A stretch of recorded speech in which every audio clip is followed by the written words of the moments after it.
Right now you're watching the finale of failure. Hey! You want to see the Gremlin in person? Or would that be in car? Well, anyway. It's going to be at the City Mopar show September 23rd. So don't miss it. If you want to meet the Gremlin and the entire EE Speed staff, oh, well, that's just me, but you can meet me. Hey, I know I'm not near as cool as the Gremlin, but you can meet me, you can see the Gremlin in person, in car, in steel, whatever. You'll get to see the Gremlin. You can touch it. You can sit in it. I don't care. Sit in it. She's still smoking. I doubt I'll get that fixed before the show, but we're just going to trailer queen her up there because she don't smoke unless you get on it. And so we're going to go ahead and bring her up there so y'all can look at her. Everybody else can look at her. And if you're trying to find me, I'll be the guy walking around with a camera. I'll also bring in some parts up there for the swap meet as well, but I'm not trying to make money off you. I just want you to come and say, hey, I watch your channel, you know what I mean? And I'll be like, well, way cool, you know what I mean? But you'll be able to see the Gremlin, get to sit in it. If you got kids, have them come and, you know, if they like the Gremlin, that'd be awesome. Anyway, City Mopar show. It is in Lebanon, Tennessee. It will be September 23rd, 2023. Don't miss it. Hey there, YouTubers. Me again. Who else would it be, right? If you're tuning into my channel. Anyhow, we're going to be back on the C4 Corvette. Now, I've done some serious thinking. I got it. Oh, well. Duck! Whoa, ow! I don't know. Yeah. Sorry about that. We got a duck. Anyhow, I'm going to be back on the C4 Corvette. You know, if I had to fight that hard to get a girl, I think I'd give up. So, anyhow, yeah, you should, yeah, you don't even want to. But anyhow, back on the C4 Corvette.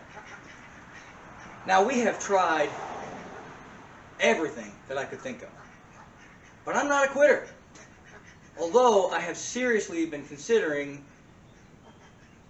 not necessarily quitting, but, you know, the gears kind of going. Yeah, this is working on a car, imagine that. Anyhow, I'm seriously considering putting carburetor on this. Not for the reason you would think, right? Yes, it would probably fix all of my problems. Maybe. But it would very much simplify my problems. But I have a nitrous kit, right? That has been sitting on my shelf for years. Seriously? What a quack. Okay, dad joke, bad, I know, okay. Anyhow, I've always wanted to use this nitrous kit. And I'm thinking, well, I'll put it on the Barracuda, because that's going to be a single 4-barrel car. But that car's years down the line. And no matter what I do to this C4, now some of you may appreciate the beauty and the drive of these C4s, but 99.9% of the people that I talk to point at the red C3 and go, ooh, I love those. I don't really like these. Right? And I have tried to make this car cool. I put the stripes on it. I put the wing on it. I put big old fat tires on it, right? I mean, as fat as you can get without modifying stuff, right? What else can a guy do? It's got a cross ram intake. That's cool, right? Of course, they hide it under a weird hat, but, you know, it is what it is. Could I stick it through the hood? I'm not going to do that. So I've been thinking, if I could throw a nitrous bottle in there, you see that big blue bottle in there? People will be going, now that's cool, right? Any car that goes fast is cool, no matter what. Seriously? Anyhow, can you hear that quacking? Unbelievable. I don't know what her deal is. Oh, now she's going back for more, right? Okay, it's nuts. Anyhow, so I've been thinking about putting on a 4-barrel for the sake of being able to simplify. I was going to go with like a fogger system, but I don't need all that. Okay. Y'all are about to become duck soup, okay? Right? Alright. Probably not. My wife would make soup out of me if I killed her duck. But anyway, not going to do that for you animal activist people. I'm not going to hurt the duck. Alright. Anyway, so Single 4-barrel with a nitrous kit. Put a little nitrous plate onto there. Put a little spray with a button. Right? Get the NOS! You know, we've all watched Fast and Furious. Come on. It doesn't really work that way, but we'll make believe. Too soon, Junior? No, no. Sooner the better. Anyway. Unless you're losing traction, then you might want to lay off the button. Anyhow.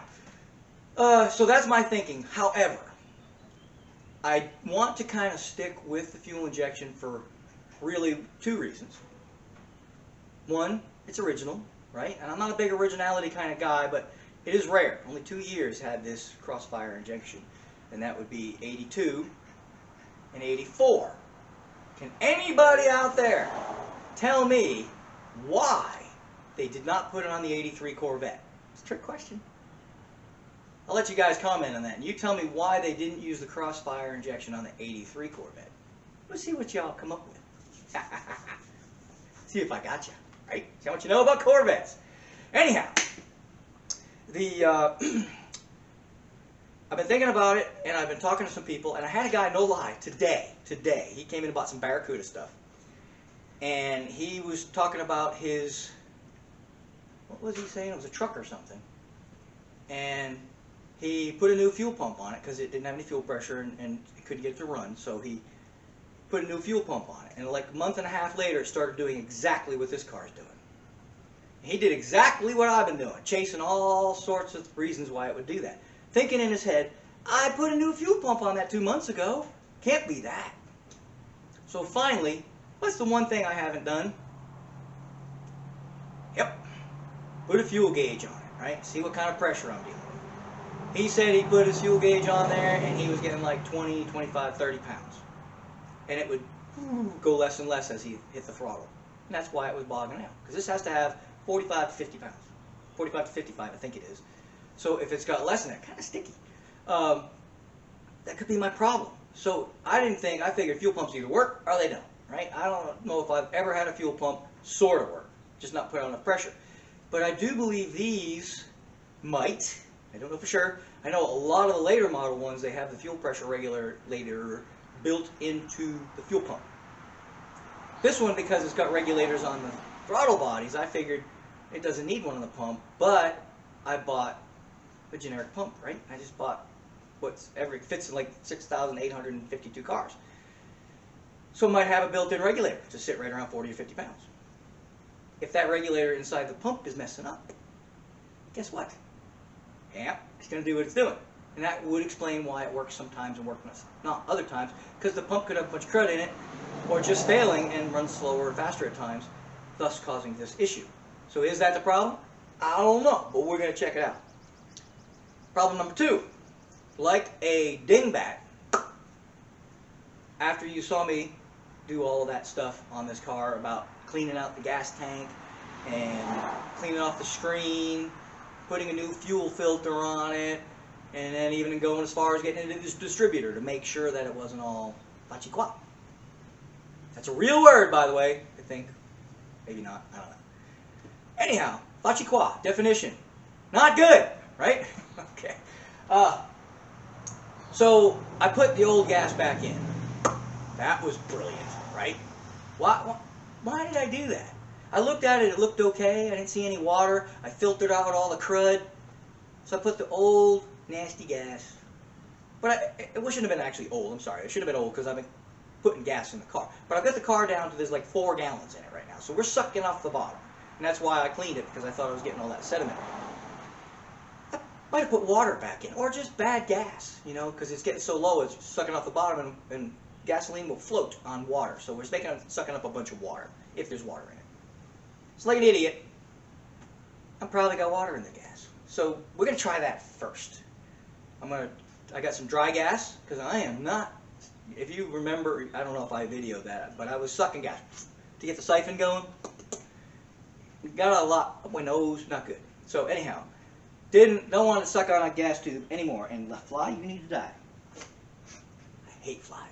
Anyhow, for you animal activists, I didn't kill the fly, okay? No flies were harmed during this video. Or ducks. So I'm going to try putting some dry gas which is basically, I think it's alcohol, to be honest with you. I'm not really sure where they make dry gas out of, but I think it's alcohol. I'm going to put some dry gas in there. It's actually gas line antifreeze, which is supposed to soak up the water so that it can't freeze. And so I'm going to try putting some of that in there, and then I'm going to put another 10 gallons of gasoline into the car, so we're not sucking off the bottom anymore. Let's see if that clears it up. I'm going to try that first because, you know, I'm going to put gas in it anyway. And I won't be sucking off the bottom. If that turns out to be the problem, then we'll probably drain this car. You know, I'll drive it until it starts to screw up again, and then we'll drain the rest of the gas and throw it away, use it to start a forest fire or something. I'm kidding, not going to start a forest fire. You forest rangers, you can turn off your radar. I'm good, I'm not going to do it. So anyway, that's what we're going to do today.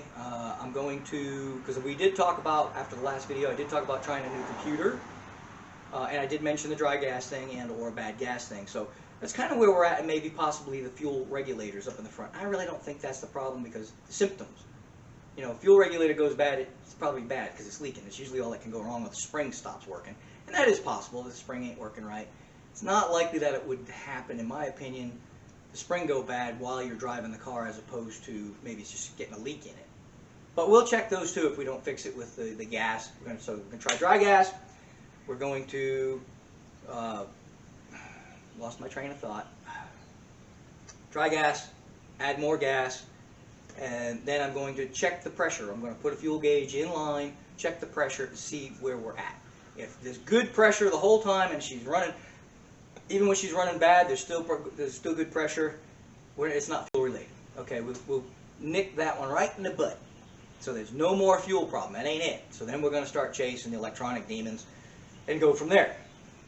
So I'm not giving up on you fuel injection people, because, again, originality for one, and wanting to show you all what can go wrong with these cars, so that if you have one, you'll be able to fix yours without having to go through all the hoopla that I'm going through right now. And hoopla is a real word. You look it up in the dictionary and okay, maybe it's not there. I don't know.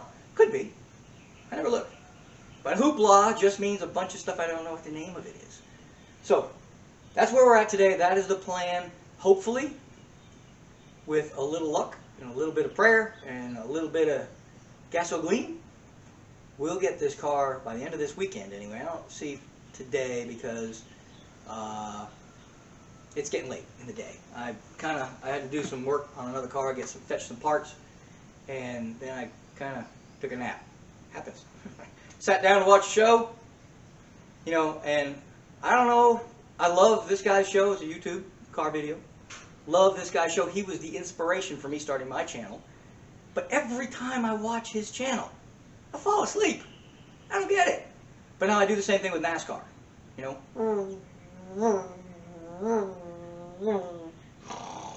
Right? I don't get it. But I love racing, but when I watch it, I fall asleep. And when I watch this guy's channel, I'm not going to tell you who it is, but I love his channel. But I always have to go back and watch it 2-3 times because I always fall asleep during it. I don't really know why. So I don't know if that's a good thing or a bad thing. You know, something that's tranquil enough to make you sleep, relaxes you, makes you feel all good, so you're relaxed. I guess it's a good thing, right? I do yell at the television a lot, like, you got to turn the ignition on! Like I was watching a video today, and he's trying to get the window to go up and down, and I'm like, he put a battery in it, and he got bells and whistles to come on, and he's like, nope, doesn't work. And I'm like, you gotta turn the ignition on! And he didn't. So, anyway. But anyhow, I've noticed that if y'all are yelling at me, because I've had a few of you subscribers telling me I was yelling at my phone, or yelling at the TV, and yeah, I didn't hear you, so I'm guessing he can't hear me either. But nonetheless, that's where we're at today. I'm sorry, I'm going to quit talking now. I talk too much, man. Of course, YouTube is about talking to you, so I don't know, whatever the case. We're not giving up on this car yet. We're going to try it, but worst comes to worst. The worst case scenario, I can't get it figured out. We're putting nitrous on this thing. We're going to go carburetor. I'm going to get a new intake. Now, I've got some stock intakes with some quadrajets, and many of you know I love quadrajets. I don't care. I mean, Holly's a good carburetor. Not a big fan of the Edelbrocks, but maybe they could change my mind somehow. But I mean, they run okay, and they're out-of-the-box kind of carburetors, but they're not very easily tunable. Well, I'm not going to diss them. I mean, they're a good carburetor, don't get me wrong. And a lot of Mopars came with Carters, which is the exact same thing. But I like Holleys because they're infinite tunable, and I love Quadrajets because you don't have to tune them. You can take a Quadrajet, a plain Jane, no frills Quadrajet, stick it on a 283, it'll run great. And then turn around, take that same carburetor off, stick it on a 454, and it'll run great. What other carburetor can you do that with? Come on now, folks. Quadrajet, where it's at. Anyhow, let's get started. Alright, we are going to start by turning up the heat. No, they don't sponsor me. It's the only product they seem to be making. Itchy nose. So, many of you remember when we did this job a while back, I was wondering what this little doohickey here was. It's for the gas cap. So, we'll take this over here, and we'll open this up. Come on now.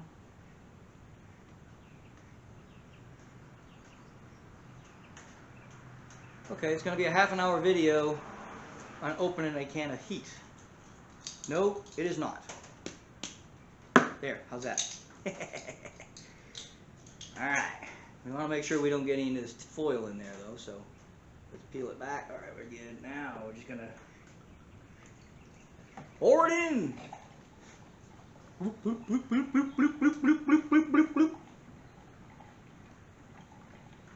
That's exactly the sound it's making. Listen. Okay, it's over.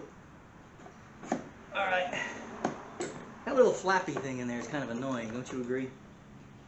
Alright, now the fun part, because of this lovely wing, which I do think enhances the beauty of this girl, it's going to make pouring the gas a little more difficult. Kind of got to pour it in from over here and there, and you got to kind of... Ooh, scratches in my paint already. What the heck? Not good. Probably from the last time I put gas. Anyhow, we're going to, I'm just going to go ahead and lay a blanket or something down here, and then I'm going to lay my gas can up here. We could put it on the wing. We did reinforce this wing, didn't we? Nah, that's too high. But we'll get her in there and pour it, and I'll probably spare you all that. I mean, we're putting gas in here. It's a little bit of a fiasco, but we can get her done. So I'm going to put 10 more gallons of gas in here, and then we're just going to fire it up and see what happens. So hang in there.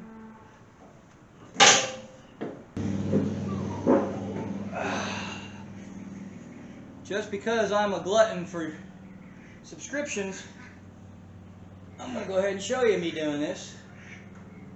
So if you decide to put a wing on your car, you're going to have to deal with this, because I could have put it in from the back quite easily.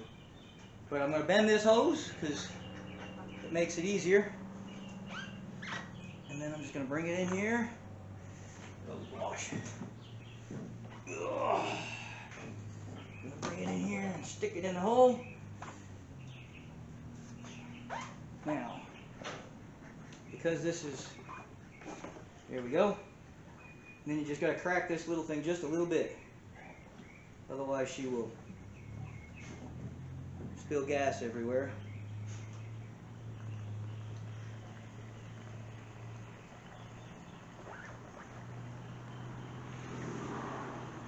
I love these gas cans. The old school gas cans were decent. These are way better. And don't ever buy the newfangled gas cans with a little pull trigger. Those suck bananas. But she's flowing in there nice, and I'm gonna buy another 5 or 6 of these, I think, over time. I really, really like these, and I suggest. I picked them up at the local farm store, well, called Rural King. I don't know if you all have any of those. We just got one recently, and they're 25 bucks. Can't beat the price. So. They've got various other kinds too, water cans and whatever else. No, they're not a sponsor. I'm just letting you know where to get stuff. But yeah, I love this gas can. Here we go.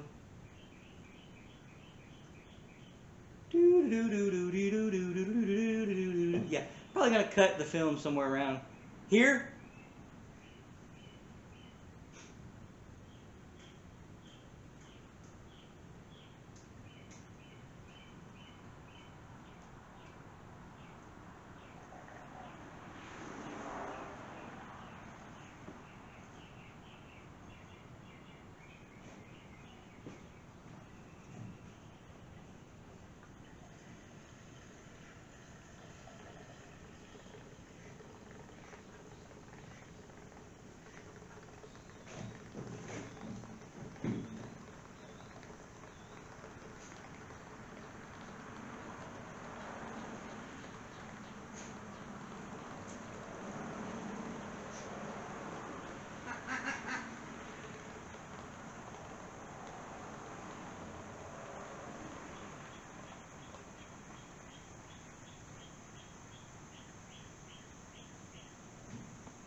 How many think it was bad gas?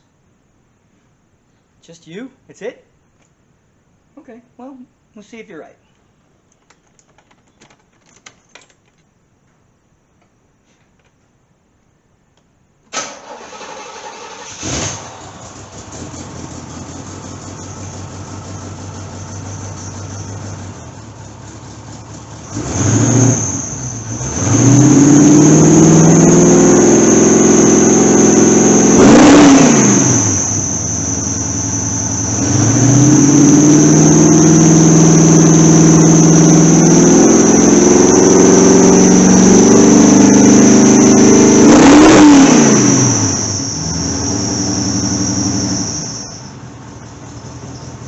Reading 3/4 of a tank, so it sounds okay, right?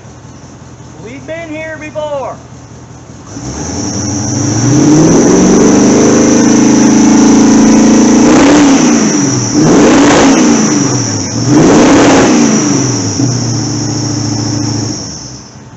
She's also cold, so it's probably mean for me to do this to her.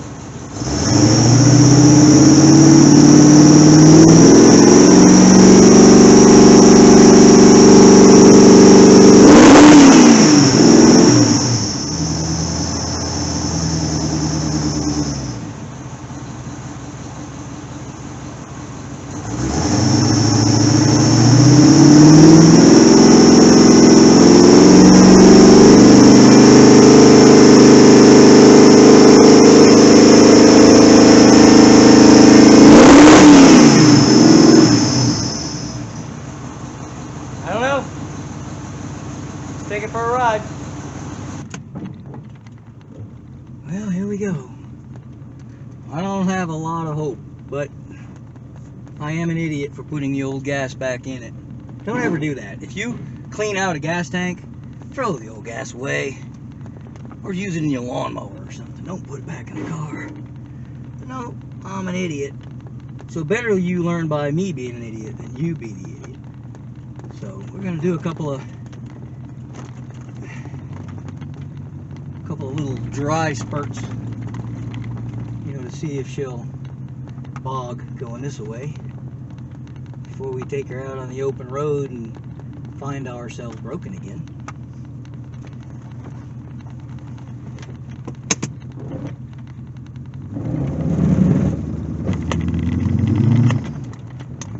Well, she didn't bog. She didn't exactly take off like I want her to, but she's not acting inky. Let's try it again.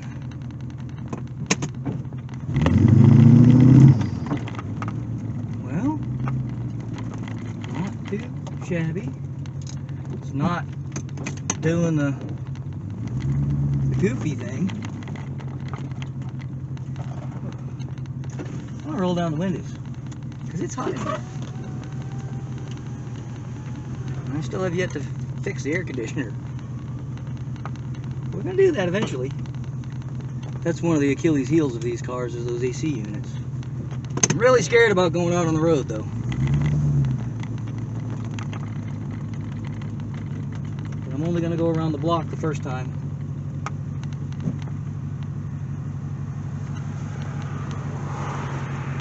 Let's put on some, well, if I can get this seat belt to go here. All right, well, let us see.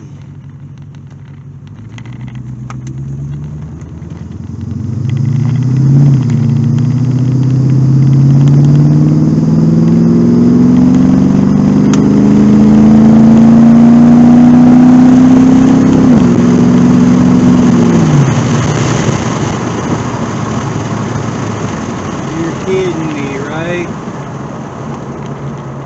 All this time, all this money. I've said that before. Let's turn it around and see what we got before we get too excited. But I do remember one of you subscribers made a comment and said it could be bad gas. And it's kind of looking like it might be. So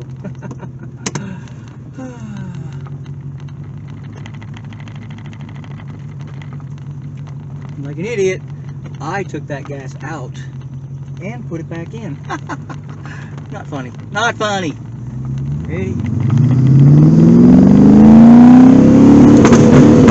Nope.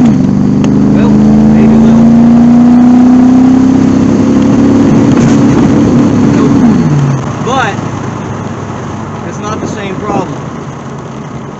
I changed all the sparky stuff. And remember I told you it was idling rough when I did that? That could be what's causing that breakdown. I'm going to put the old module back in and all my old electronics, because she wasn't running as well with these electronics because these were used out of that old car. We're going to take her for another drive though, and maybe she's not hitting the high revs, but she's not doing the same running out of gas thing. So bad gas. Can you believe it? Bad gas. And I was there and had the old gas out of this thing. Oh my gosh. Somebody put me out of my misery.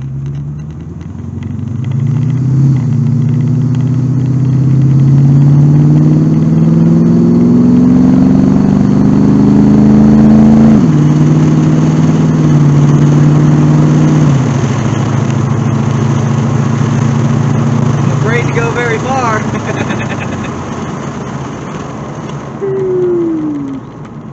But so far she seems to be doing okay, and I think if I put the other sparky stuff back in, we're gonna be okay. Or maybe we'll just buy some new and put new in it before I try to do another high-speed blast. It'd have been dead by now. We'd have been pushing this thing by now if this was if this wasn't solving the problem.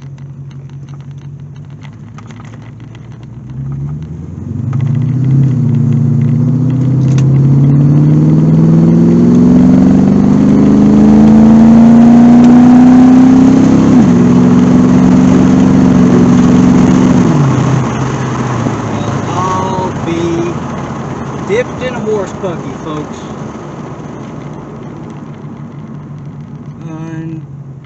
Unreal. Do I dare go any further? Whoever you are that said it might be bad gas, you were right. So whoever you are, if you're watching this video, I want you to comment and let everybody know that you were right. But let's go see. Let's take her for a little longer ride and see if you truly are right. Of course, I don't have any identification on me, so we don't. Do I even have a phone? Nope. We're not going too far. We're gonna get a phone. And while I'm doing that, I'm gonna let her warm up. She's sitting at 209 degrees right now. And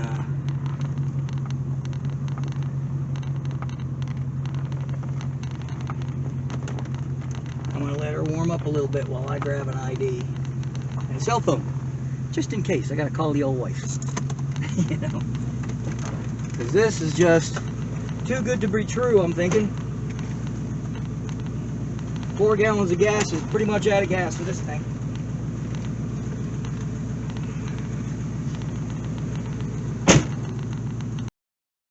Alright, 239 degrees. This car, actually, that's when the fans kick on. 238. This engine likes heat, I guess. So here we go. She doesn't have any low end at all, so I think that's the electronics in it. Because it was a lot more peppy when she had the other distributor. So we're going to go ahead and put that back in, but for now, oh, nope, there it goes. Nope. Well, that was the end of that. Well, so much for that.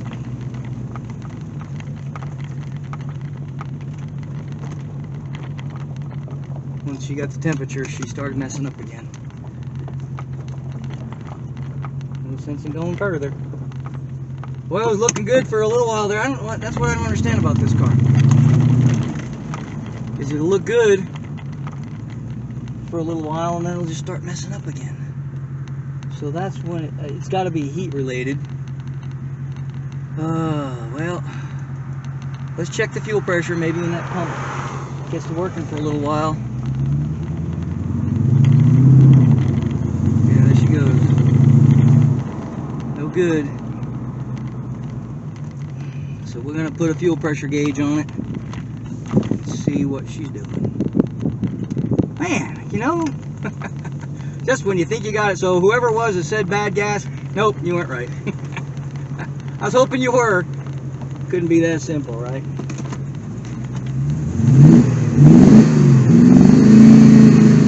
Yep, she's missing again. Weird, very strange. Alright.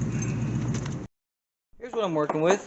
This is just a cross piece for the two fuel injectors, through throttle bodies. This one goes into one of them, this one goes into the other. So what I'm going to do is I'm going to put this pressure regulator, well, not pressure regulator, pressure gauge, there we go, pressure gauge in the middle of this. So here we go. I'm going to cut on those two lines.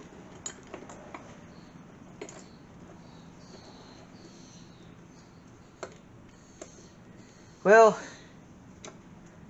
I don't know what it is about this car.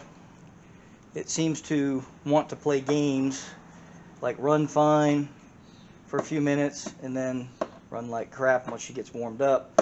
So it's something to do with heat, which could be the computer. It's on the firewall and it gets ungodly hot under that hood. You saw that it was blistering the hood in one of the other videos, and so I had to put that heat stuff on there. And then I just opened the hood now and the heat stuff was hanging a little bit, and I went to touch it and it is burn your hands hot, that heat tape or heat insulation, whatever you want to call it. So it's hot. Like I said, she runs at 238 most of the time. That's where she likes to be. That's when the fan kicks on. So that is their acceptable heat range for that particular vehicle. Alright, so cut this little piece out of here. We'll flare it. That way that won't pop off. That's all that is, a little flare. And we'll put that on the car, start it up. And since she's missing at an idle now, or missing at it when she's not in gear, we should be able to see what kind of fuel pressure we're getting. El Cheapo flare tool. I actually bought a more expensive one, and you know what? It ain't no better than the cheap one. So much for that. If you're flaring, softer tubing, the other one would be awesome, but it's not. But anyhow, you're going to put this. There's a bevel in here. See that bevel? I don't know if you can see that, but there's a bevel in here. So you're going to put that so it's almost even with the top of this tool. And there we go. Because of the shape of this, and I put it in the wrong place, I'm hitting the tube right here. That's all right. Now we'll just crank her down as best we can. Oh, all right. And just take this simple little doodah here. Doodah is a technical word. Come on, baby. Usually it just slides right over there. Not being cooperative this time. I'm in the wrong slot, that's why. Alright. It's good of me to always show you all the wrong way to do things, right? Here we go, stick it in that one. That's better, okay. Again, pretty much even. I guess it proves that things are what they call idiot-proof. I like to call it idiot-proof anyway, meaning that you can't mess it up. If you try to mess it up, it won't let you. And I have gotten scolded by a few people who make comments that, why do you show the wrong way? You're going to screw people up, and people are going to mess stuff up and blow. I think he said blow things up was his words. But the whole thing is, make sure you watch the entire video. Just like those, you know, when it says, you go, oh, here we go. I'm going to put that on there finally. You know, when it says read all the instructions before beginning, you're actually supposed to read all the instructions before beginning. Same thing here. You know, if you're following this channel, don't watch half the video and think you know what you're doing. There. And steel is not that easy to flare, to be honest with you. Any kind of steel tubing, got to put some muscularization into it. There we go. Jeez whiz, Edith. All right. And there, see, it flared it. We just want to hold the tubing on there. And we put some. All right. And that didn't hardly flare it at all.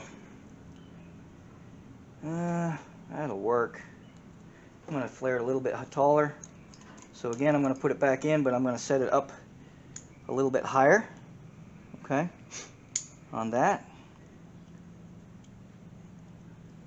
So I can get more of a flare. Now if you go too high up, it's going to split the tubing. So you don't want to go too high up. And I did that again, didn't I?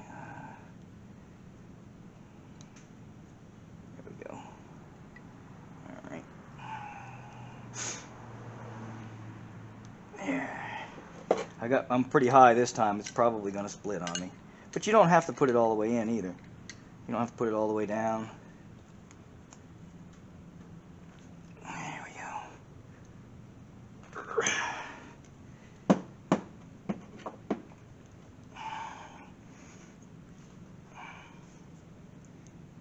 And let's see what we got in there. Oh no, that actually looks pretty good. So I'm going to leave it right there. Jeez whiz, Edith. Yeah, I think that looks pretty good.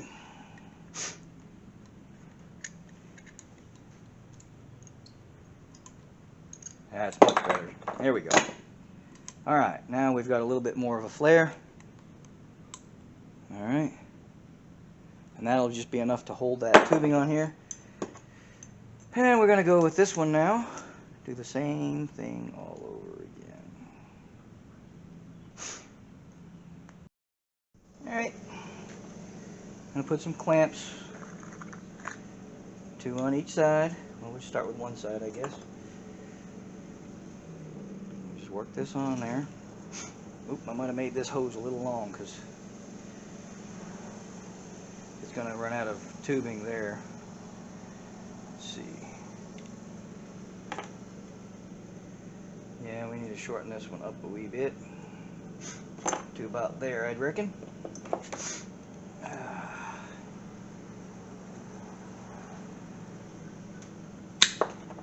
That works. The other one we don't care because it's long. So that flare is going to be, it's going to make it a little bit more difficult to get on.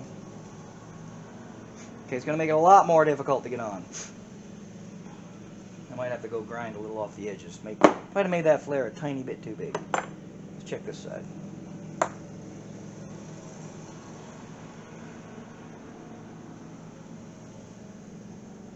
That's a little unorthodox, but we're going to take a little bit of grease and we're going to just put it around the outer edge. I was going to put it inside the hose. If it's inside, it doesn't get all over your hands, but we don't want a lot. We just want a tiny, tiny bit to make it slickery. Alright. Just kind of put a little bit on the outside of it. Grease ain't going to hurt. It's going to break down in the gasoline.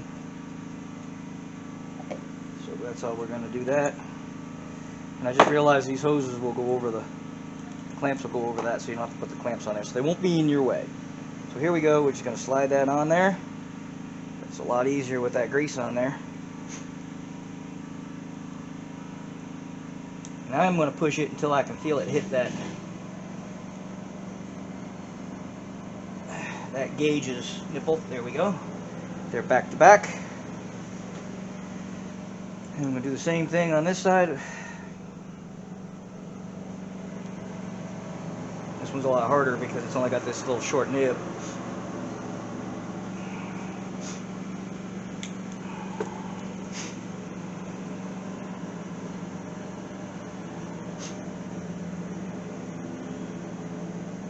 Alright.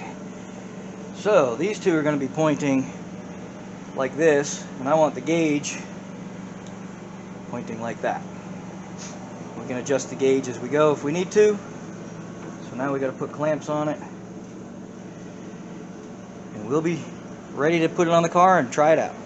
This is getting to be an all too familiar sight.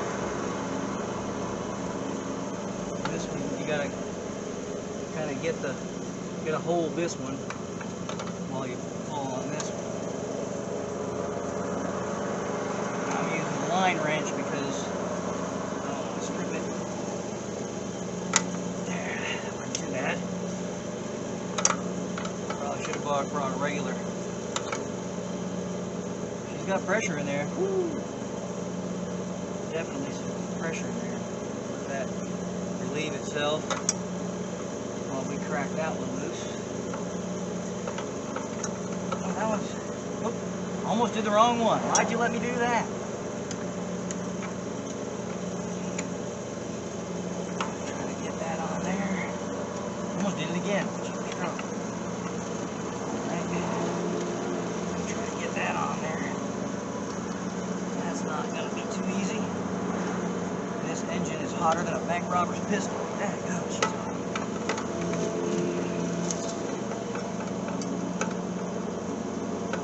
Can't really get in there to get this. We're going to try. Woo. Make sure you always work on your engine when it's 9,000 degrees. God forbid you able to work on it cool. Come on, baby. Line wrenches do fit tight.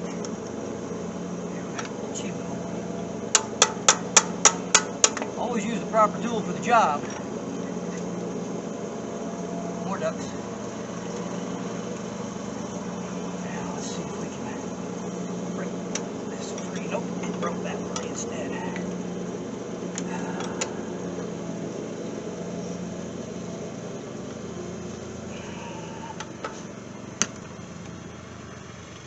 Not want to play nice.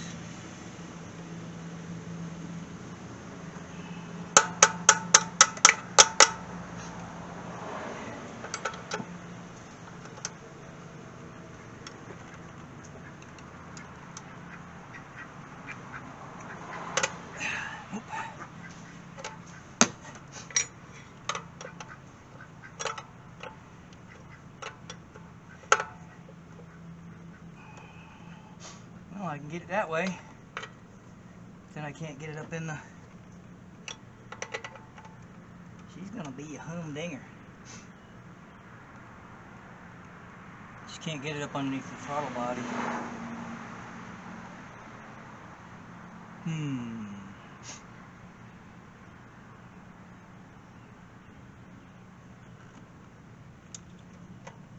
That's on pretty good right there.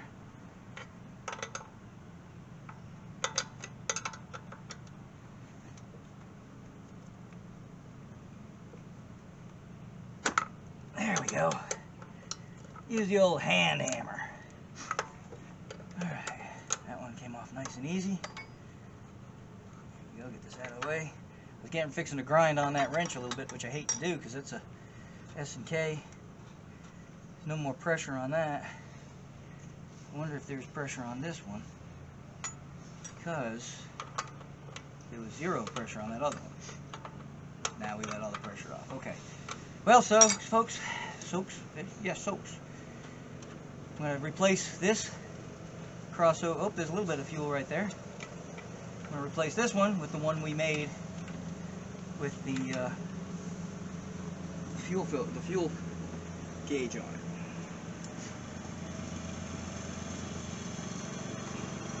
I just happen to have an extra one, so I got lucky.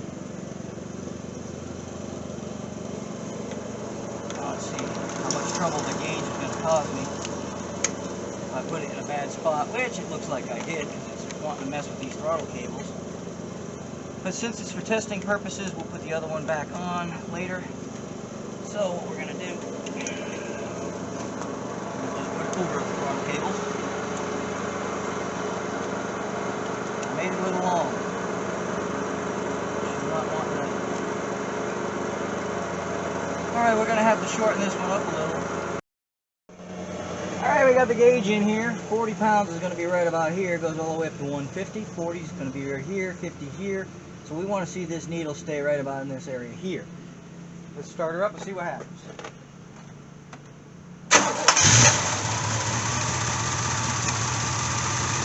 Whoa!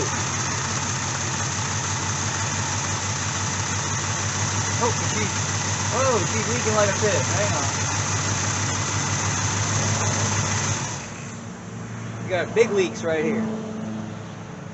I don't know if I caused that or not.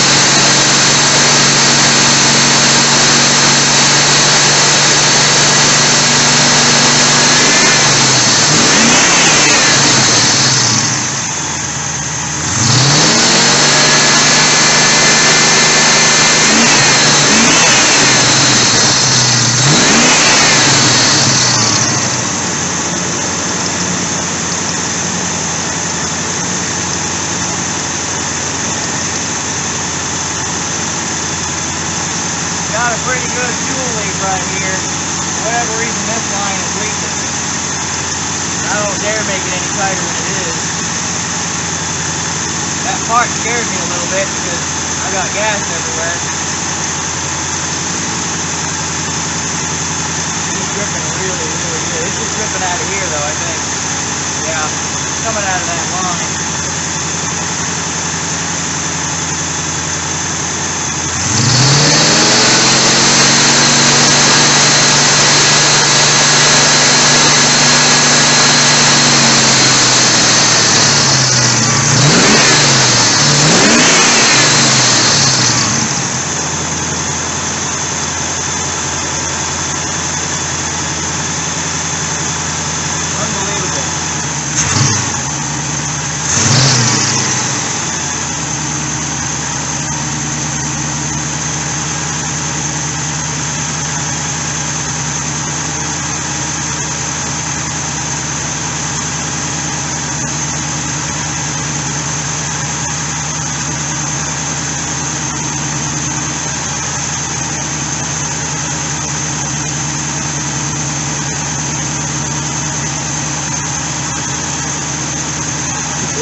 Not doing it now. Whoa, man, that band is kicked on. Man,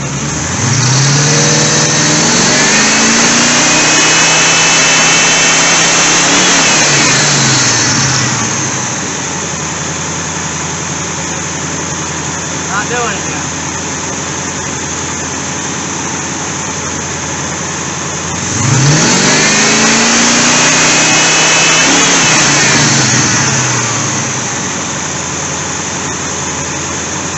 RPM. This is sitting at about 11 and a half.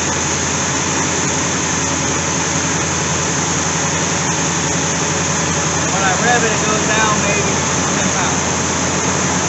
I think that's 111. It's supposed to be 50, so I don't know if this gauge is wacky or what. But it ain't doing it. It won't repeat the problem now.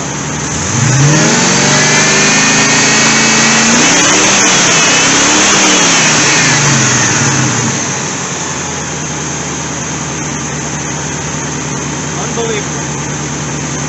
Now that I got a gauge on there, it won't be a problem.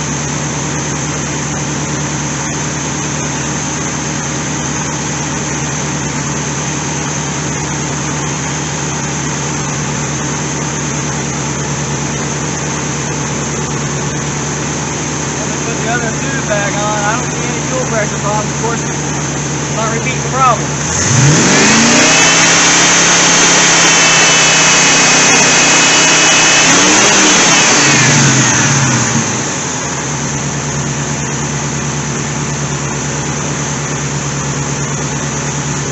I don't know.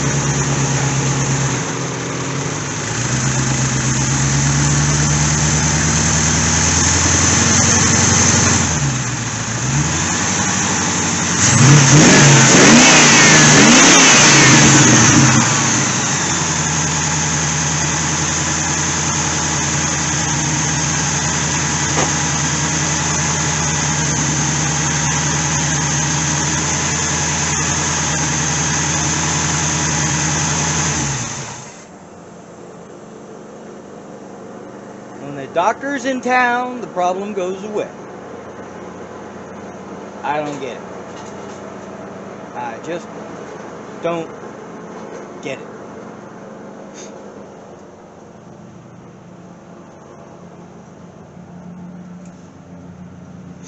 Ran perfect. Of course, I got fuel leaks. That's because, for whatever reason, that line isn't sealing well. I don't understand that either. And the gauge, it only goes up to 15, which I assumed was 150.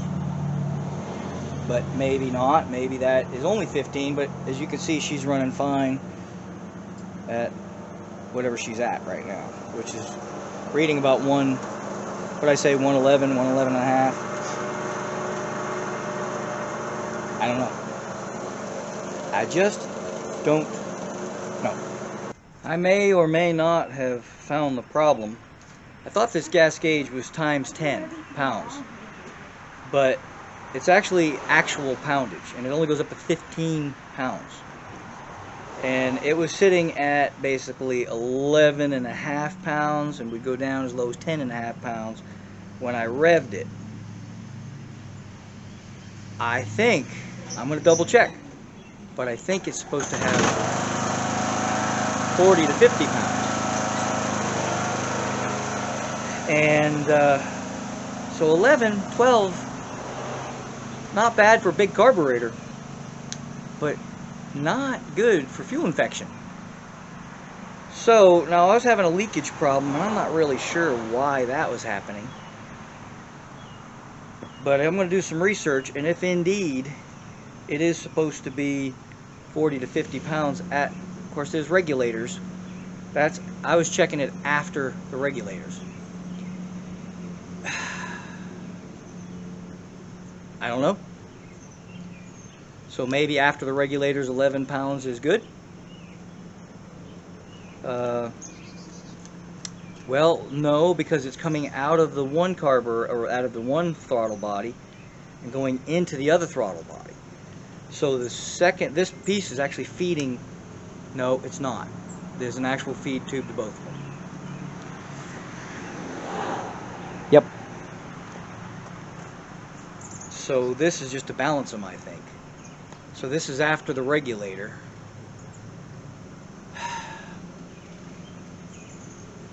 But it stayed steady. I'm going to have to do a little research. But the fuel pressure did not drop. Of course, it didn't mess up either. I don't know. But it was leaking so bad I didn't want to leave it in there. I'm going to go ahead and put the other piece back in. We'll do a little research. That big backfire we got, I'm pretty sure that was spark. Again, it wasn't running as well with this spark setup, so I am going to return it to the other spark setup. And I'm going to have to get a regulator. Well, this one was doing fine. It's just right at 11 and a half. I'm going to have to get it, maybe put this in line with the fuel filter underneath. And I'm not really sure. Ew, bugs. I'm not really sure how I'm going to duplicate the problem with without being able to be the same place as the fuel. I'll figure it out. We'll figure something out. Yeah. So anyway, so far nothing. Can't figure it out. Ran great for a few minutes there, then it started doing the same thing again. Still don't know what's going on. So we're gonna put her away for the night. We'll see you tomorrow morning, and see if we can't figure this thing out. Things went from bad to worse, but that's a good thing. I've been hunting what's wrong with this car for a while now. If you've been following these videos, I have had, I've been wrong a lot. I've had a lot of failures, a lot of disappointments, and we're that close to putting a carburetor on this car, which would have worked out okay because I was planning on putting nitrous. So nitrous would have made it cool even though. But I've had a revelation. And I'm going to show you and let you have the same revelation too. Sometimes things have to get worse before they get better. And worse is better because when you have an intermittent problem, you're trying to chase a ghost. Every time I put a fuel gauge on it, it'd read fine. Every time I've changed something, whether it be the map sensor or whether it be the TPS or whether it been the cap or rotor, it ran better for a short time and then go right back to the same crap or stuff, excuse my French. So it's like chasing a ghost. Like you get it and it's gone, right? Evaporates. You think you finally got it and no, it's gone. But when things get worse and the engine ceases to run, that makes it better. I know that sounds crazy. Now, if you're on the side of the road, that's not better. But if you are trying to troubleshoot it from home, it's better. And I'm going to show you what has finally transpired, what has finally quit, and what 99.9% of the time the cause of this problem is what it is. I'm going to show you first. And then we'll talk about the cure.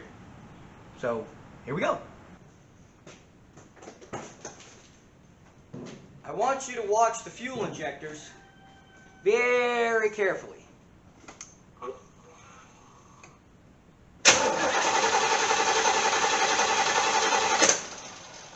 See anything wrong?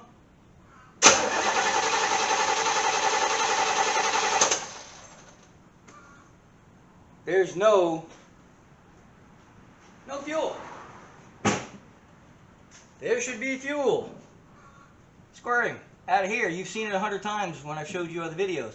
There's a little, cone of spray coming out of these injectors. And there's not. So guess what that means? You'd be right. That means no fuel. So if no fuel, there's really only two things that can cause that to stop it completely. And that would be the fuel pump has finally taken a poop, or the ECM has finally taken a poop. And I'm going to bet, since it's lifetime warranty and it cost me nothing, I'm going to change out the fuel pump. I've only done it 300 times. I should be getting good at it. And that should be it, because it was doing that exactly same thing when I first bought the car. I had no fuel, and now I got the same problem. And remember, if you remember the other video, I showed you that I had a guy, well, I told you that a guy came over and he was talking about that, saying his fuel pump would do the same thing. But he tested it and it would have good fuel pressure, but they tried to drive it and it would had no fuel pressure, and they could not pinpoint it, and they finally changed out the fuel pump and it fixed it. Well, now I know. There's no question, there's no fuel. So we're going to change out the fuel pump, and if that doesn't work, we're going to try the ECM, and that is the only two things that could possibly do it. And I'm willing to bet, of course I should never be a betting man, that it is the fuel pump. Because 99.9% of the time, that's what would cause this. So, and it is very little doubt in my mind that if the fuel pump gets her to run again, it's also going to take away that intermittent problem we've been having all along. So stay tuned. I'm probably going to show you very little of the fuel pump coming out.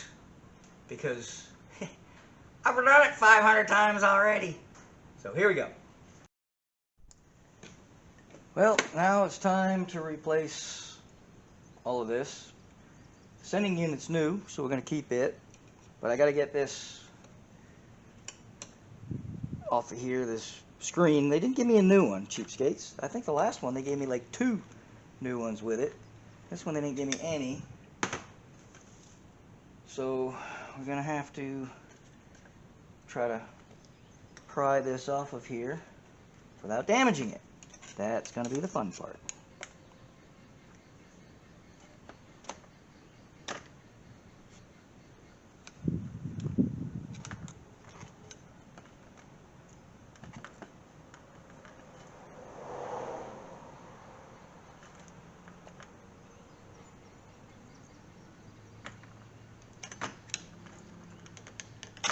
There we go.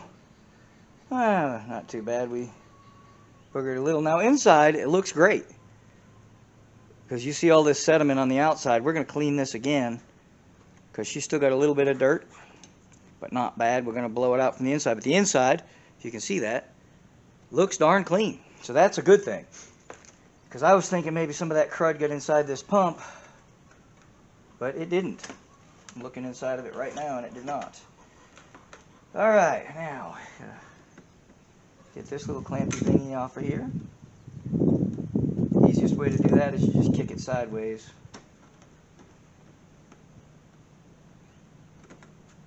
I don't want to do it that way, so we'll do it this way. Kick it sideways and it'll come out of the teeth. Well, maybe not. Should. Good heavens to Murgatroyd, that's a good clamp. Because normally I used to do these at my other job, and it would just be a matter of taking this thing and just pull it sideways, and it would come out. This one don't want to play nice, or it's just a really good clamp. I'm not going to take that away from it.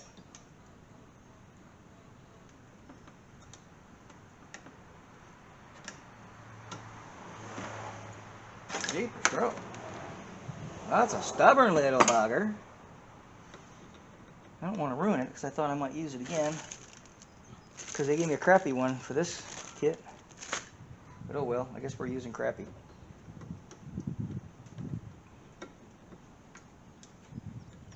That's amazing how good that clamp is.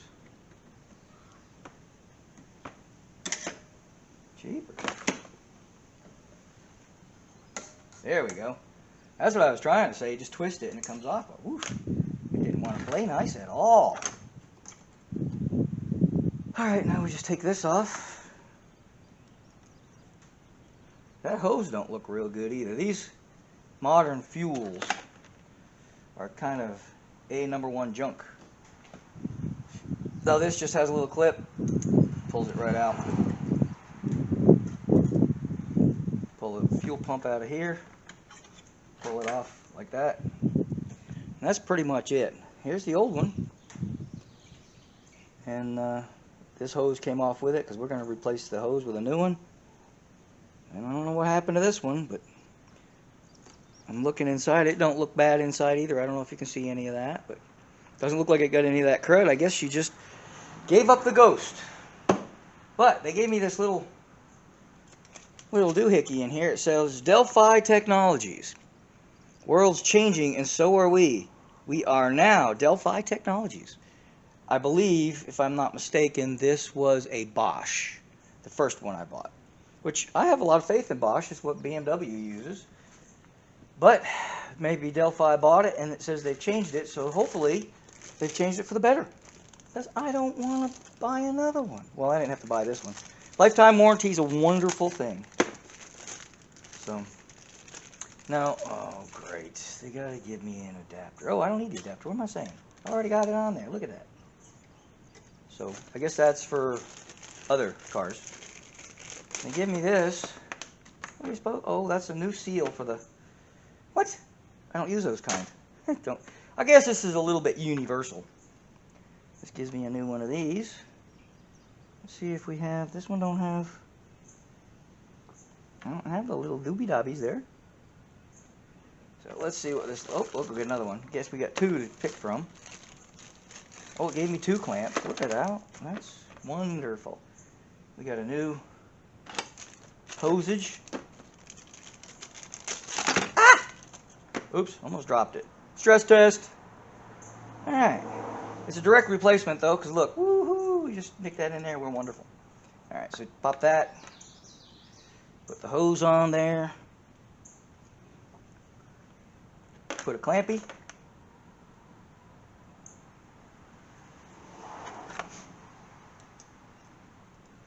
Now this part, the only reason I'm showing you this is because I didn't actually show you this part with all the other videos, because I showed you how to replace this, but not necessarily this. So unless you were changing your entire unit, never really showed you how to change the pump itself out. So we're going to go ahead, and that's why I'm showing this part of it. You didn't have to see the getting it out of the car part, because there's 2 other videos that'll show you that. One which is just kind of, you know, music-ish, and the other one that actually explains what I'm doing. So I'm going to make you have to go look at those videos. Alright, now, where are we going with this? Do we want to go this way? Or which way do we want to go? I want to go this way. This goes in here. Goes, oh, I guess it's supposed to index it. Well, look at that. So we'll keep that, whoops. So we're indexing that little gasketoid. I'm going to slide this up on here. There we go. Go a little too far. That way we can put our little rubber gaskety thingy in there. Backwards, of course. Always put it in backwards. Nope, not a good idea. And we push this in there. And bend this back up the way it's supposed to be. Slide this down. Because I pushed it too far up, if you remember. There we go. And that'll hold it in there nicey, nicey, nicey. And then we'll just tighten this one up.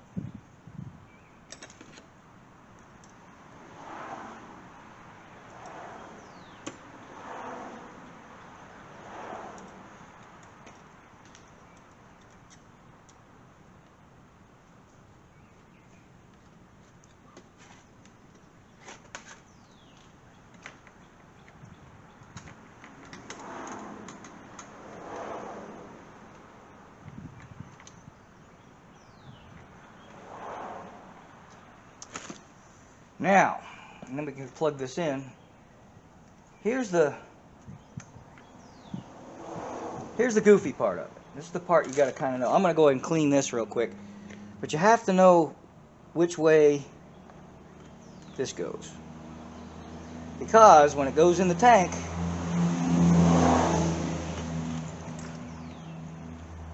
it's going to go in this way. And which way do we want this to point is what we need to look at. I'm going to look in the tank because maybe I had it wrong before. I don't know that it really matters too much. But if it's this way, obviously it's going to interfere with the float. So, and it might go this way, or this way, or this way. So I'm going to look in the tank. I'm going to clean this out some more on the outside. And then we'll resume. I cleaned it pretty good this time.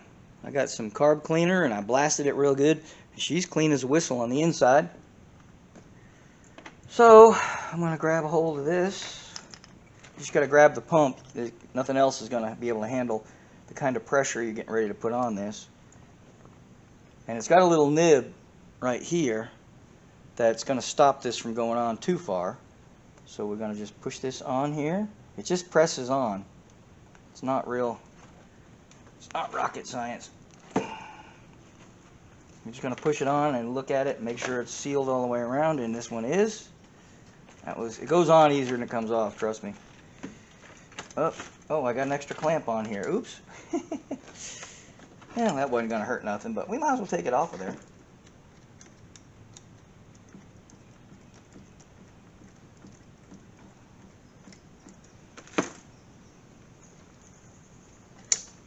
Alright, So this thing is ready to go in. It's going to go in the tank just like this. This won't interfere with this at all, and since it's going to be at an angle, it goes in, I think, at an angle about like, well,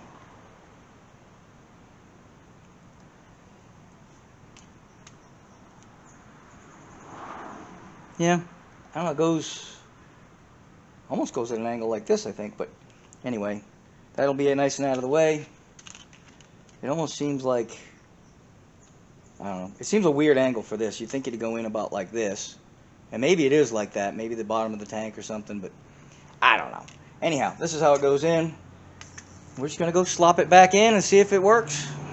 New pump is in. Let's prime it a couple of times by turning the key on. Shut it off. Turn it on. Turn it off.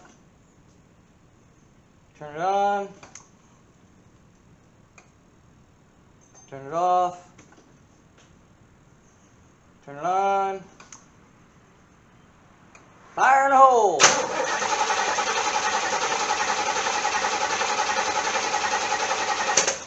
Nothing.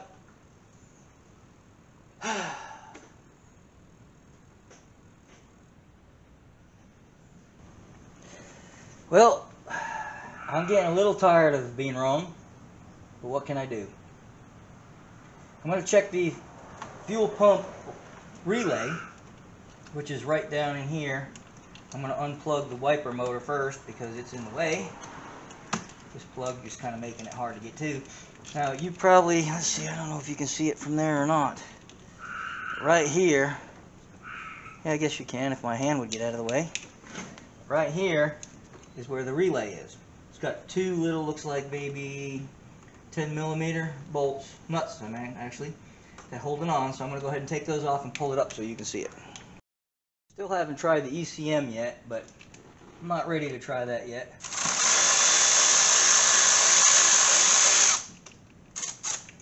I don't want to lose these nuts, so there's one.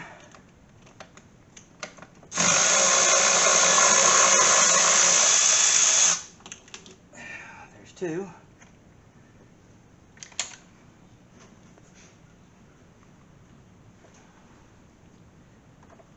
And we're just going to pull that baby up. She's got a nice long wire on her. Ooh, that don't look real good. What the heck? What is that? Alright. Oh, that's great. Clip broke off of it. That's awesome. Oof. That does not look good at all.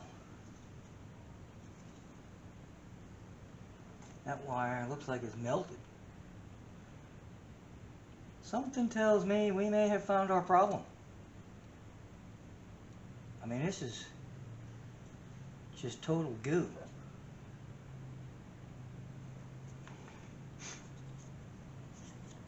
Let's pop the top off the relay. Take a look at what she looks like inside. Not much to it, right?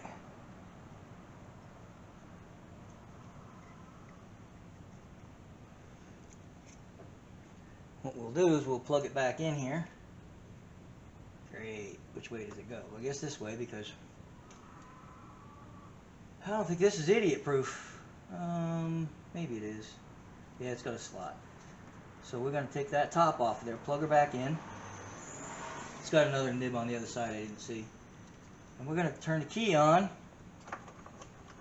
and see if that does anything.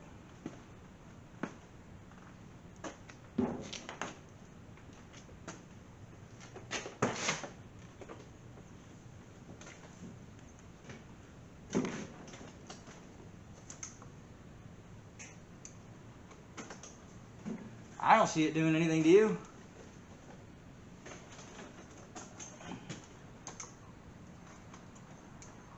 Oh, I do actually.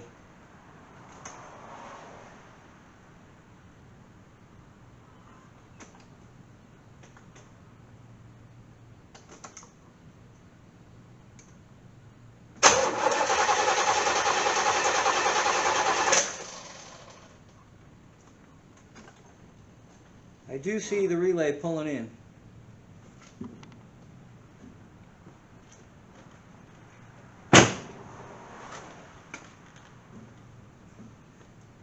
Seems to me that it ought to do.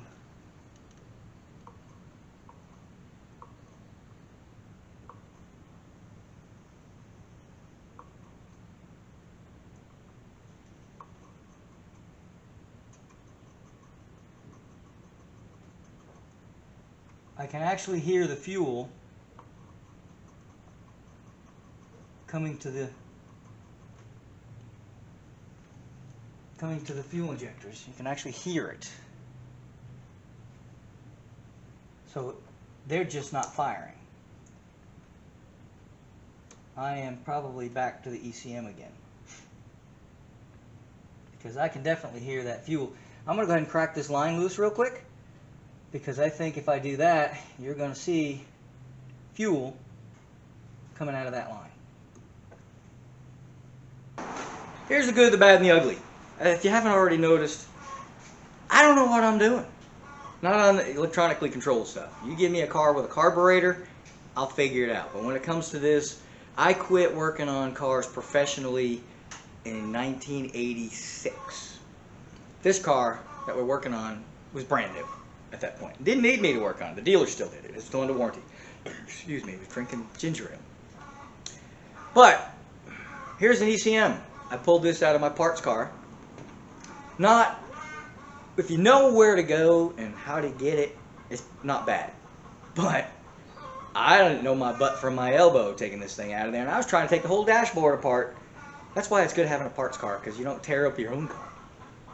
But anyway, I don't know how good this thing is. It looks a little crusty, but you know, I can see inside there. It don't look too bad. Hopefully it's good. We're gonna plug it in. Can't be any worse than it is now. I checked the spark. I'm not getting any of that either. And I do know, because remember we tested on that relay and we could hear, well, I could hear, you might have, I can hear the fuel going to the injectors, but they're not coming out. And from what I understand, those pulse off of the distributor, and the distributor isn't firing. So I'm thinking this has got to be it. This was at fault all along. So we'll plug this one in, and hopefully it's going to fix it, or at least get it running again. If it gets it running again, but even if it's not running well, I'll know that I need to buy a new one. And I'll have a spare one I can send out if I have to. But I'm not going to end this here. I want to plug this in. I can't do it right now. It's getting late, and I got cars wedged in here. The gremlin's actually in the way. I can't get the door open enough to put the ECM in on the car, so I'm going to have to move stuff around a little bit so I can get into it. But this is next. I'm going to end this one right here-ish. But stay tuned, because we're about to put this in, see where we're at, and if this doesn't work, we're putting a carburetor on it, and nitrous. Right now you're watching the finale of failure. This is my last-ditch effort. Sounds familiar, doesn't it, if you watch the Gremlin video? If this does not work, this car is going carbureted. I am done messing around with the fuel infection. I'm done screwing with 1980s electronics. I am sorry for you guys that were looking forward to maybe the answer to this problem. Hopefully this will fix it. We're going to put a new ECM.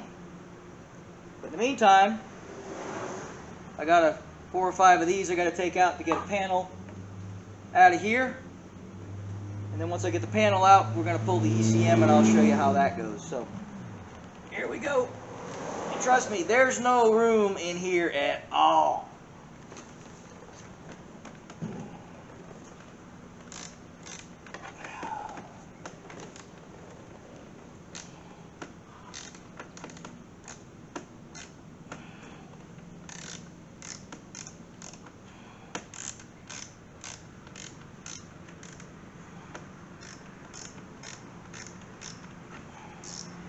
Oh, for crying out loud. How did that happen? Alright, well anyway.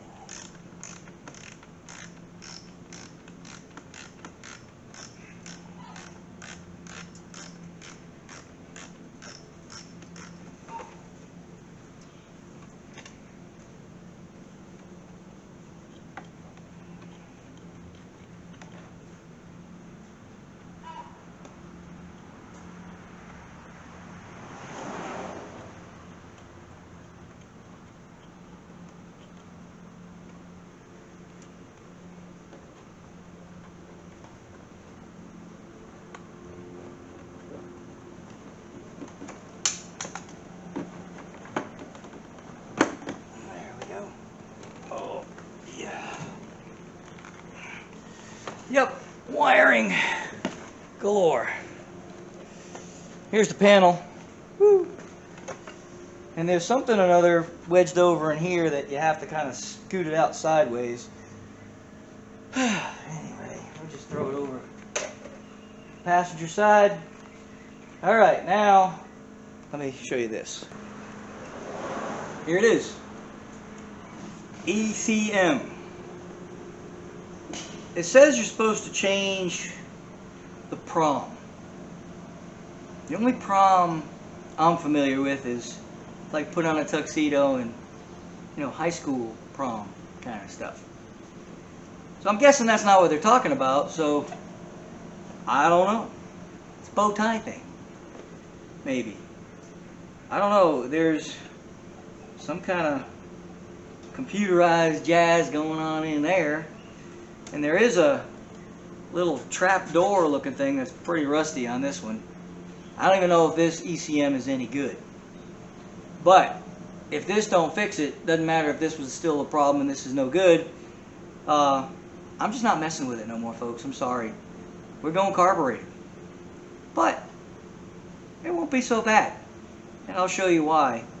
But I'm not really sure what prom I'm supposed to change out. But it said, or use an ECM out of the same year car. I did do that. This did come out of an 84 Crossfire Corvette. Got one as a parts car. Woo! So, I'm going to slide this in. I'm going to show you how to get the old one out. This goes in there like this. See these two little doobie dobbies? That's a technical term. They fit up into two little, I don't know, holes. Inserts, two little grommets, I don't know, something like that. And on these down here, here and here, I believe they're 10mm.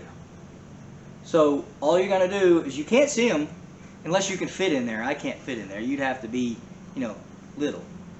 Maybe my kid or my wife could fit in there, but I ain't fitting in there. So, or maybe if you took the seat out and go through all that hoopla, I ain't doing that. So you just feel with the, you know, you see with the old fingertips, you know, close the eyes, feel up under there, and you'll feel two 10mm here, okay? And I just feel under there, I get my socket on there, and then kind of wiggle this bad boy out. Now, there is like huge wiring harnesses attached to this. And you could try to pull them out while this is still up in there. I went ahead and pulled it down so I could see what I was doing. And, you know, here we go. So this kind of gives you a look-see into what you'll be doing if you change out the ECM. But there's no way that I can get you and me under this dashboard to get to this. There's no way. So, there's that. I think this is plastic, so it might be broken anyway. This one's not, amazingly enough. So I'm going to zing mine out, and maybe while it's hanging, I'll get you inside there and show it to you, and we'll try to give you a little more insight onto the battle at hand. So anyway, I'm talking because I really don't want to crawl back in here. I'm getting too old for this. I love working on cars, but under the dash work is for the young. Don't like it. It's just as bad as working under a car without a lift. And I know many of you are still doing that, and God bless you. I'm glad, I'm very fortunate, I am blessed that I now have not one, but two lifts. And I don't know that I would ever go back to crawling around on my back. It's just not fun. But you definitely get spoiled, but I've been doing this for like 45, yeah, like 45 years, 45-ish years. And that affords some comfort in the game, if you know what I mean. So anyway, let's crawl up under there and see if I can't get the old one out. Just gonna, you know, see with the old fingertips.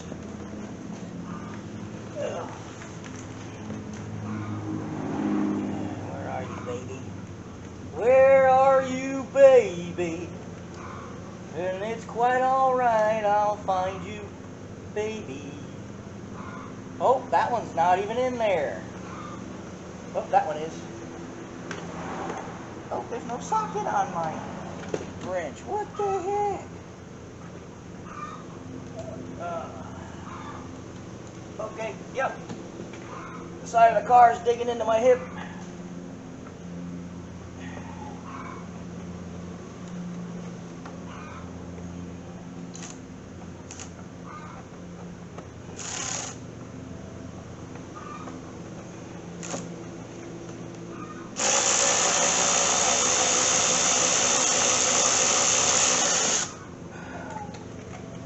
There's only one bolt in mine. Oh my God.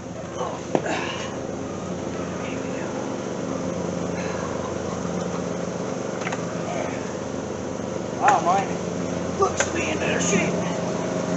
Let me bring you in there close to see what we're doing in here.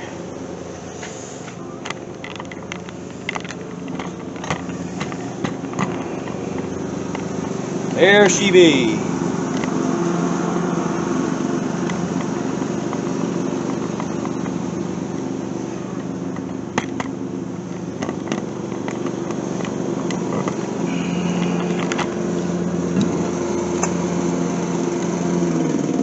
See all those plugs right in here? It's the best I can do. Just gotta unplug those. This one looks to be a lot better than mine. I mean, than the one I've got to go in. But, you know, I got what I got. So I'm gonna have to pull y'all back away again so I can get back in here and unplug all of those. Try not to get in the way, but you're probably going to be looking at my butt the whole time. Oh, we need glasses. Gotta see what I'm doing. Alright, there's two little press it in and pushing thingies here. So I'm going to pull on that, push on that, pull on this one. That one's out.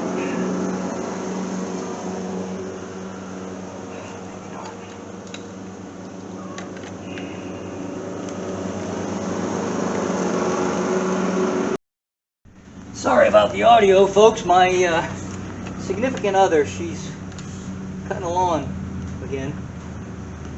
She likes to ride that lawnmower. I guess it could be better than shoe shopping, for me anyway. But there we go. See if I can't get this plug out of here. And there we go. Alright, I got it out. Now, this one, that looks a lot better, doesn't it? I'm going to pull this off and see if that isn't the prom that they're talking about. Because that other one looks rough, but I'm going to pop the other one in the way it is. But I'm going to go get another. Actually, I'm not going to put it in at all. I'm going to just plug it in and see if it works. Doesn't that make more sense? So let's put this rusty piece of crap in there. And see if it'll start the car.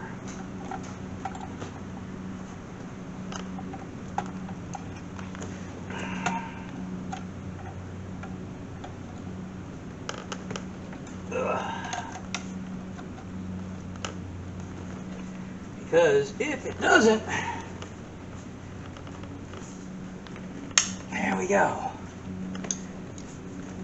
Then there's no point in going any further.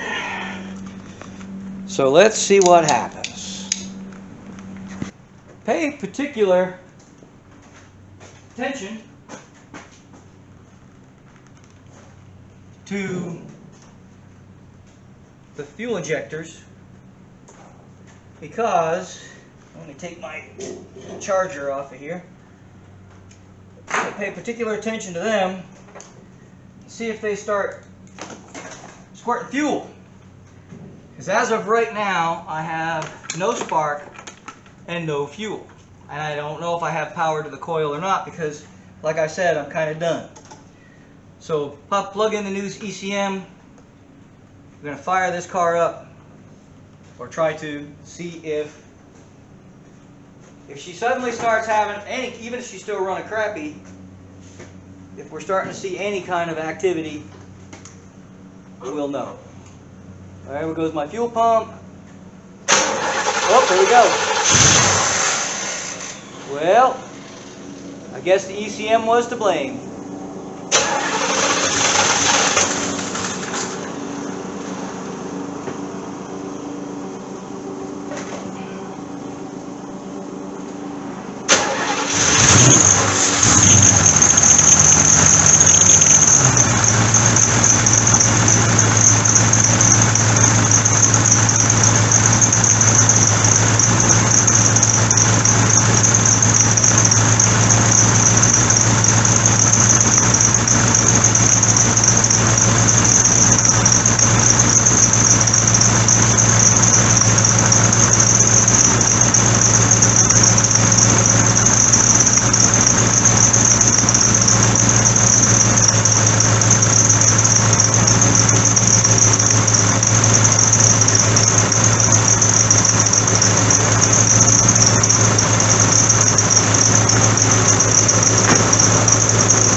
I would love to just say, we're done.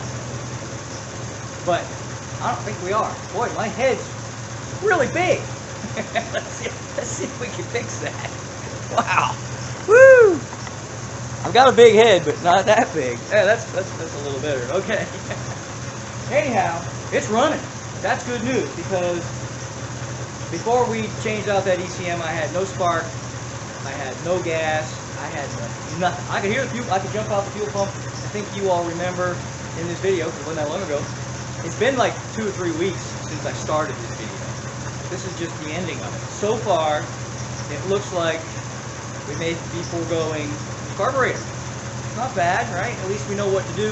I will send out this oil. If this cures it completely, I will send out the old ECM, get it rebuilt, and that way we have a spare. I'm not getting stuck on the side of the road. But that's good news, okay? I do need to remount the relay before well, we'll see. But we're going to take it for a ride, see if we are fixed, not just kind of fixed. Because it ran before, remember, earlier when we first started this quest, but it wouldn't drive down the road. So we're going to see if it'll drive down the road. That's going to be the big one. So ready? Let's take a ride. Forgive me if I'm not very optimistic. I'm fixing to take this thing for a ride. It's running. It wasn't running before. Like I said, sometimes it's better if it completely dies, because then you can chase it, and whatever makes it run, you know, fixes it, sort of. But because this has had a intermittent problem for so long, you know, my solution is still in the possibilities range. So we're gonna do a couple of hops in the driveway and see if it farts out before we go trying to take it out on the street and end up having get stuck, you know what I'm saying? So here we go, we'll do a dry hop.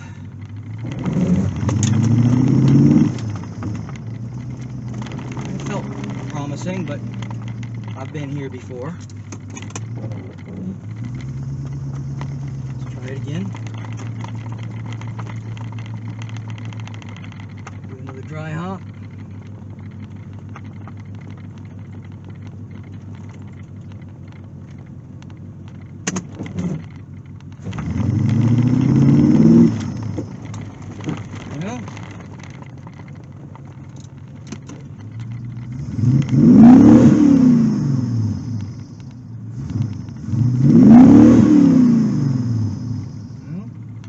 Okay.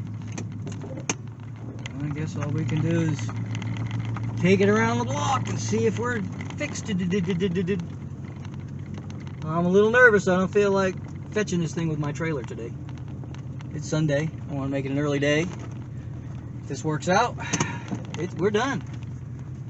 Well, I got to put the air cleaner stuff back on, but that's not, who cares?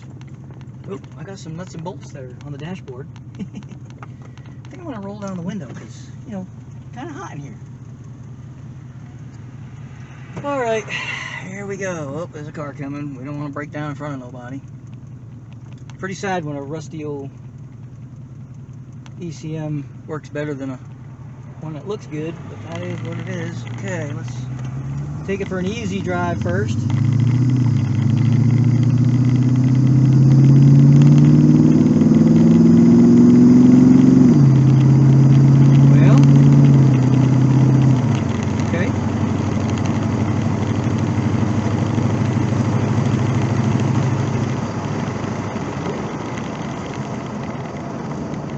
Big boots in this car are not good bedfellows. My feeties don't want to go from pedal to pedal because my boots are so big. Alright, that was promising. Alright, well, let's hopefully back up into this mess. Alright, now we're going to give it a little bit of mustard and see if it's gonna hold together.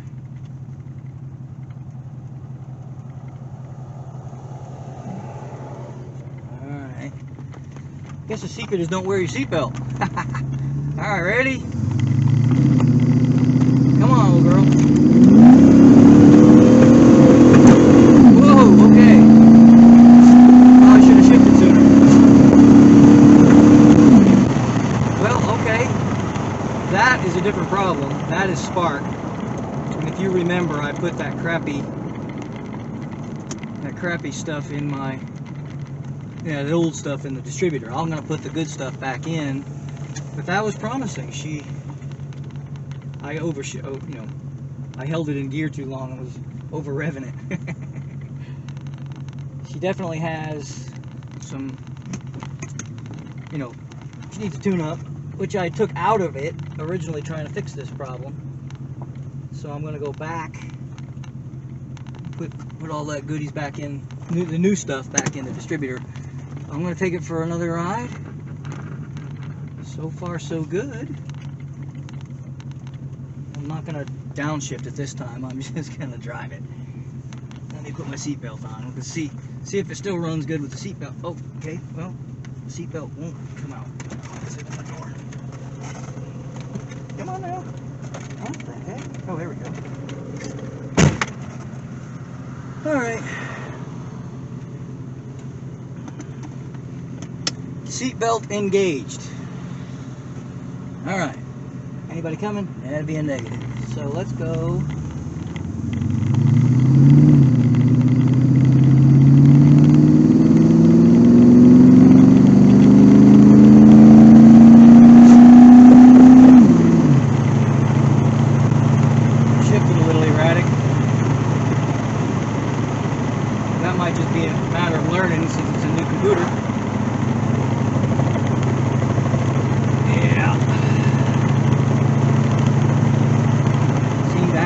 That might be a little out of balance.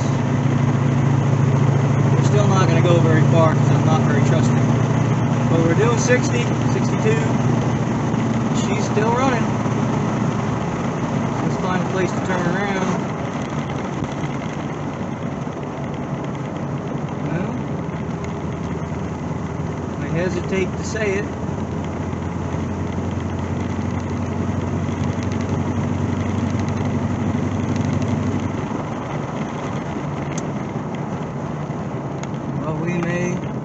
I'm not going to say it.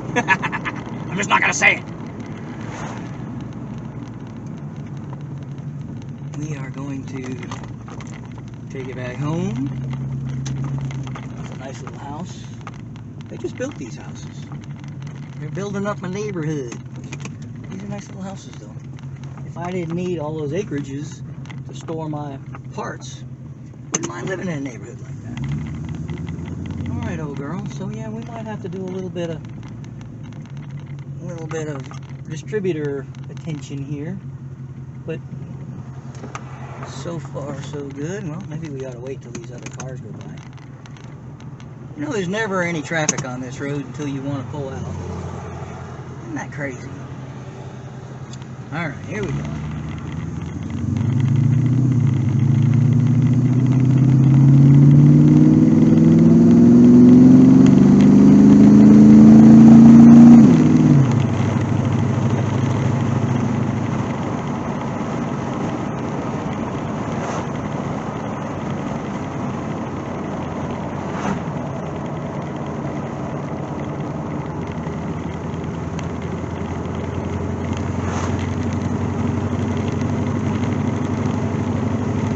A lot of people like the wing on this car, but it sure makes it hard to see out of the back window. We're gonna slow down right here. We're gonna give her another shot at performance here. So let's pull over, look to see if there's nobody, and make sure she shifts into first gear, and here we go.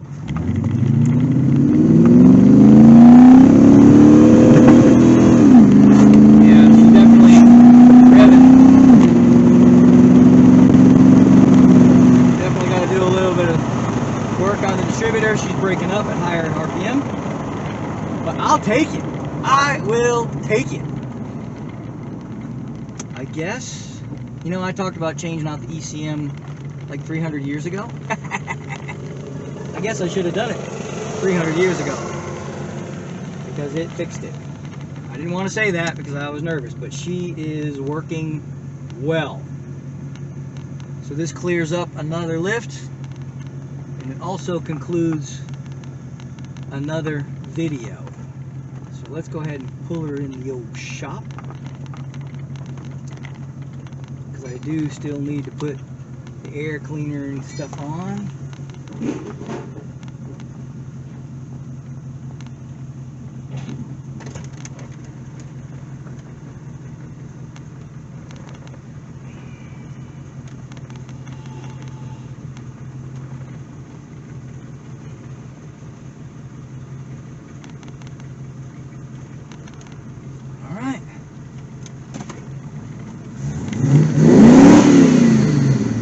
Yeehaw!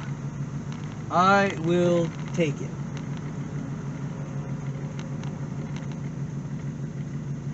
I am ecstatic. No happy dance, because I don't like getting too excited and disappointed. But this is one project. I'm a little disappointed because I was thinking about putting the nitrous on it, but maybe we'll put the nitrous on the Gremlin. What do you think of that idea? Aha! Alright. Make sure it starts again.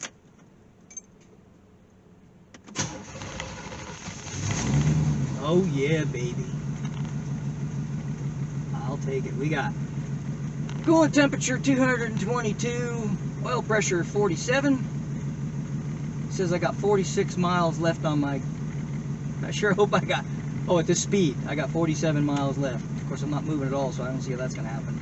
But I've got over half a tank, so I think that's crazy. Alright. And... oh, I'm averaging 5.5 miles per gallon. That's great. Alright.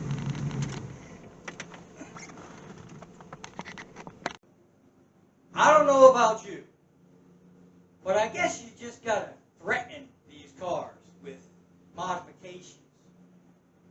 When I started threatening this old girl with a carburetor and a nitrous bottle, she decided to start working right. Okay? Or I just finally figured it out. The very last thing I tried, of course, whatever made it happen would have been the very last thing I tried. Why keep trying to figure it out? But, wow, this has been a journey. What, 3, 4 videos on trying to figure this problem out?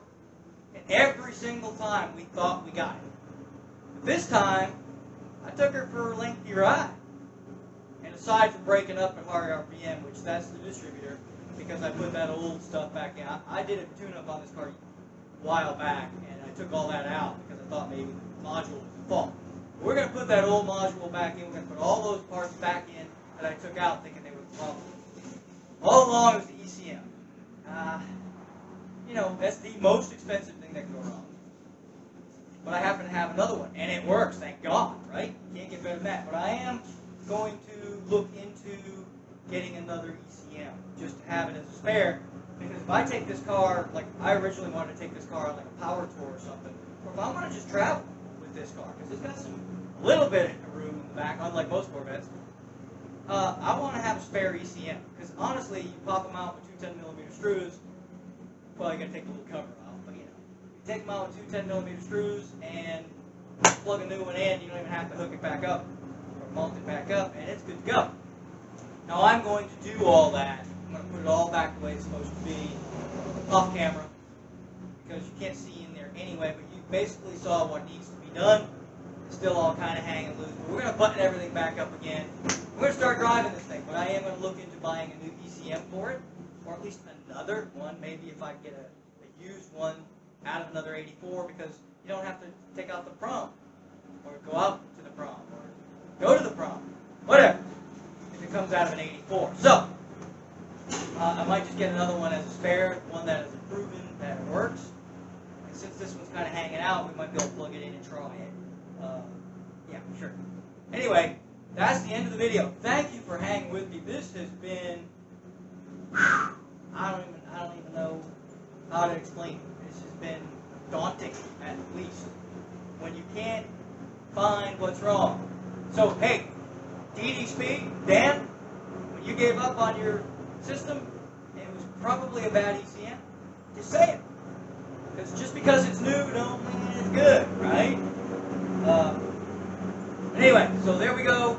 Now you all know how to change everything on this car, right up to the ECM. I think I changed everything on this car that could possibly make it not run, except for the fuel injectors. And I didn't change the regulators because it was regulated. But I did show you how to test them. Anyhow, that's going to be it at the end of the video. Thank you so much for hanging with me through all of the failures that I have done with this car.